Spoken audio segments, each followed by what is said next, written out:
देश की सेवा करने वाले सेवानिवृत्त फौजी जब अपने घर आते हैं तो अपने ही जमीन के लिए उन्हें ना जाने क्या क्या करना पड़ता है।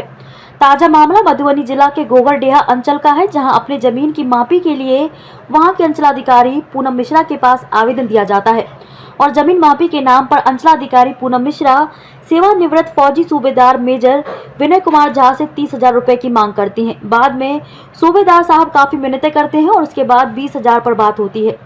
सूबेदार साहब 30,000 लेकर जब मैडम के आवास पर पहुंचते हैं तो मैडम के आवास पर तैनात गार्ड गंगा प्रसाद यादव, जो कि होमगार्ड से सेवानिवृत्त है, फिर भी वह फुल वर्दी में आकर 20,000 रुपए लेता है और कहता है कि जाइए आपका काम हो जाएगा।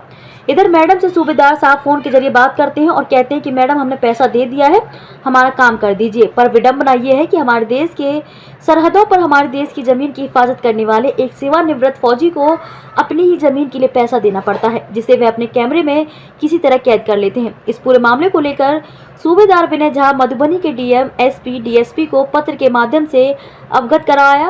हेलो, नमस्ते मैडम, हम विनय जी बाजि रहल छी, फौजी साहब। नमस्ते नमस्ते। हाँ, आज अहाँ भेंट करी हमरा से।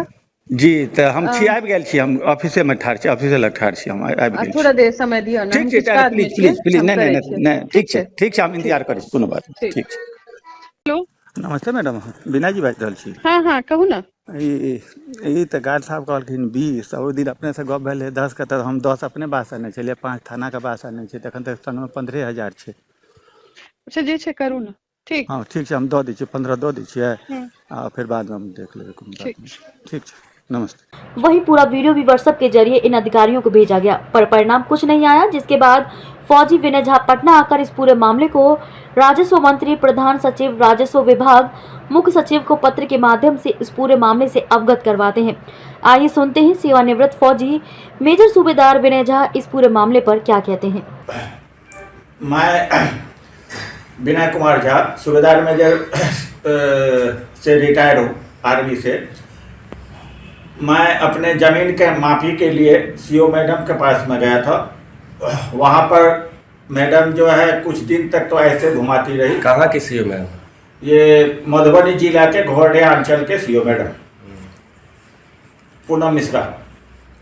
उन्होंने कुछ दिन के बाद फिर जब ऐसे चक्कर में लगाते रहा, उस टाइम पर ऑफिस के अंदर बोले जो कुछ खर्चा लगेगा, उसके बाद हो पाएगा, 10-15 हज़ार रुपया आपको देना पड़ेगा, जिसमें थाना भी मैनेज करना पड़ेगा। थाना का नाम लेकर के मेरे ऊपर प्रेशर बनाई, ये ताकि हम आसानी से उनको ये पैसा मैं दे पाऊँ। उसके बाद हमने सोचा, कई वहाँ पर आम पब्लिक से भी मैं कई टच किया, बहुत दिन से चक्कर काट रहा था। कोई बोला 5,000 लिया, कोई बोला 10,000 लिया है, कोई मेरा 20,000 लिया है। उसके बावजूद भी मैडम काम नहीं कर रही। उसके तहत हमने सोचा जो मैं अपने तरफ से स्टिंग ऑपरेशन चला करके इसको वायरल किया जाए, ताकि भ्रष्टाचार पर से मुक्ति पाया जाए। इस कारण से मैं स्टिंग ऑपरेशन करके इसको वायरल किया।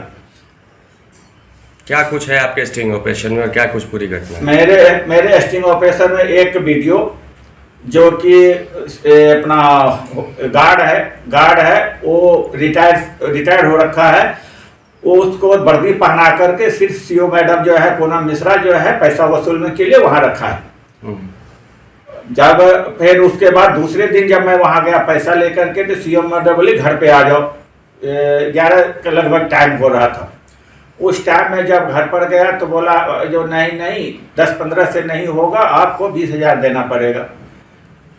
तो मैं बोला मैडम आप तो बोला था जो मैं 10 से 15,000 लेगा, उसमें थाना का भी मैनेज करना पड़ेगा, तो मैं तो 15,000 रुपये लेके आया हूँ। उसके बाद मैडम बोले ठीक है, अभी आप जो है आप दे दो, उसके बाद जो बचा हुआ है आप दे देना। उसके 2-3 दिन तक जो है मैं पैसा नहीं दिया, वो बाकी जो 6,000 बचा हुआ था उनके कथना अनुसार, उस पैसा मैं नहीं दे पाया, नहीं दिया, जानबूझ के मैं नहीं दिया। फिर गंगा प्रसाद जो गार्ड था उसने हमको बार फोन करके परेशान करने लगा, जो बोला आप मैडम बोल रही है पैसा देने के लिए, बकाया पैसा देने के लिए। मैं बोला कितना है पैसा बकाया, तो वो मैडम नहीं बताई है। मैं बोला उनको पूछो जो भाई मेरे ऊपर कितना बकाया है। फिर कल ये ना बोले कि 100 रुपये या 50 रुपये और बकाया रह गया। उसके 3 दिन का 4 दिन बाद जो है फिर मैं जा करके 14,000 पहले दिन दिया था। उसके बाद मैं मैडम को बता दिया मैडम आपको 14,000 रुपया ये गार्ड को दे दिया हूँ, बाकी बचा हुआ पैसा मैं बाद में दे दूंगा। मैडम बोली ठीक है, उसके लिए कोई बात नहीं, आप आराम से दे दीजिएगा। वो 3-4 दिन के बाद जब मैं गया वो 6,000 रुपया लेकर के, उस टाइम जो है मैं अपना स्टिंग ऑपरेशन शुरू किया और चौकीदार हमको साइड में ले गया। इतना गलियारा था, उसके अंदर खड़ा था, मैं हाइट में खड़ा था और वो जो है थोड़ा डाउन था, वहां खड़ा था, जिस वजह से पूरा वीडियो में जो है फोटो नहीं आ पाया। लास्ट में मैं अपने तरीके से थोड़ा सा बॉडी ट्विस्ट किया, मोबाइल मेरे पॉकेट में था। उसके बाद जो है थोड़ा सा क्लिप पैसा मैं जो दिया है और जो वो लिया है वो गिनती करते हुए सामने है। किस चीज के एवज में पैसे लिए गए आपसे? वो जमीन मापी के डेट लेने के एवज में मेरे से मैडम ने डिमांड की थी, पैसा जी इतना पैसा लगेगा तब आपको डेट मिलेगा नापी के लिए। काम हुआ पैसा देने के बाद? उसके बाद जो है मैं फिर मैडम के पास गया तो 31 मार्च 2022 का मापी का तारीख निर्धारित किया गया। उस टाइम जो है उस टाइम भी मापी नहीं हो पाया। अमीन गया, विपक्षी जो है वो सबको पहले से प्लानिंग किया हुआ था जो यहाँ जाना ऐसे कर देना ताकि जब मापी ना हो पाए। वहाँ जो है अमीन को किडनैप कर लिया, हमारे ऊपर भी कुछ दबंग बुला कर रखा था, हमारे ऊपर भी अटैक किया, हम अपना मुझे मुश्किल से जान बचाया।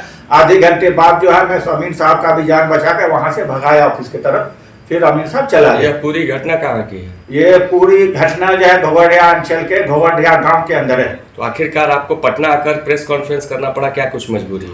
प्रेस कॉन्फ्रेंस इस वजह से यहाँ हमें आके करना पड़ा, मैं जितना मेरे पास ज्ञान था उस हिसाब से डीएसपी साहब, एसपी साहब, डीएम साहब को मैं इंफॉर्मेशन दे चुका था, उसके ऊपर कोई कार्रवाई नहीं हुआ। उसके बाद एसडीओ साहब जो है एक दिन हमको फोन किए स्टिंग ऑपरेशन के बाद, जो आप कल नापी करवा लीजिए। मैं गांव में नहीं था, मैं उनको बोला सर मैं गांव के अंदर नहीं हूं, मैं बाहर हूं, मैं अपना ट्रीटमेंट कराने के लिए बाहर जा रहा हूं।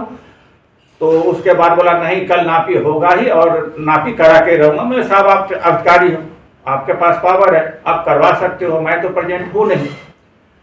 क्या उनको जानकारी थी कि आपने स्टिंग कर लिया? हाँ, स्टिंग ऑपरेशन के बाद की बात है ये। उनको जानकारी थी कि आपने जी स्टिंग जी कर जी जी जी जी। तो नहीं लगता कि अधिकारी डर गए और उसके बाद?